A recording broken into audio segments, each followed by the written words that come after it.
11వ వచనం కోసం చదువుదామా. ఆ రొట్టెలు పట్టుకొని కృతజ్ఞతాస్తుతులు చెల్లించి కూర్చున్న వారికి వడ్డించెను. అలాగున చేపలు ఎలాగా 5,000 మందికి.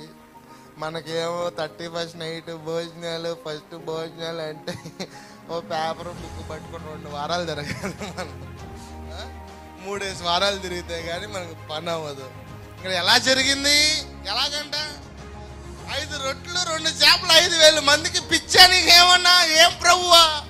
కొట్లు కూడా ఇంకా తెరవలేదు. ఇంకా నుంచి ప్రభువా కనీసం చేపలు పట్టుకొద్దాం, ఇప్పుడు కొండ దిగాలి, వెళ్ళాలి, బోట్లు తీయాలి, వలపట్టు, అమ్మో పెద్ద పని బాబోయ్.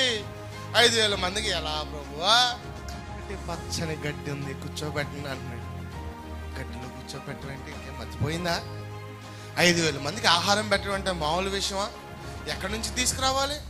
ఒకవేళ తీసుకున్న అంత మోసుకొని ఇక్కడికి రాటకే మనుషులు ఎలాగా అని అందరూ ఎలాగా అనుకుంటున్నారు. కానీ అలాగా చేసాడు ఆయన. హల్లెలూయా, హల్లెలూయా. ఈరోజు నీ జీవితంలో మనుషులు చూసి ఎలా అనుకునే లోపల అలా చేసేస్తాడు దేవుడు నీ జీవితంలో. నమ్మిన వారు గట్టిగా దేవుని స్తోత్రం చెప్దాం. హల్లెలూయా.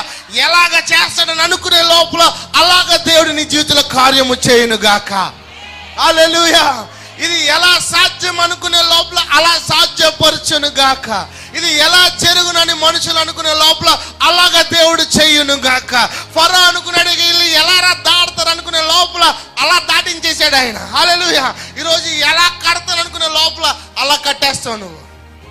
ఎలా కొంటారనుకునే లోపల అలా కొనేస్తావు నువ్వు. ఎలా ఫీజు కడతాను అనుకునే లోపల అలా ఫీజు కట్టేస్తావు నువ్వు. హల్లెలూయా. ఎలాగా? అలాగే. హల్లెలూయా.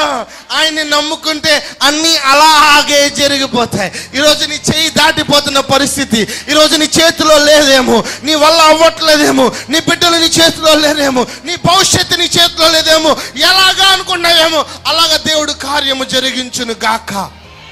యేసు నామములో ప్రతి ఇంటిలో ప్రతి కుటుంబంలో అలాగా దేవుడు కార్యము జరిగించును గాక. అవ్వనుకున్నవి అవ్వును గాక, జరగనన్నవి జరుగును గాక. నమ్ముట నీ వలనైతే ఈ ఉదయకాల సమయంలో దేవుని వాక్యము చొప్పున నీ జీవితంలో నెరవేర్చబడును గాక.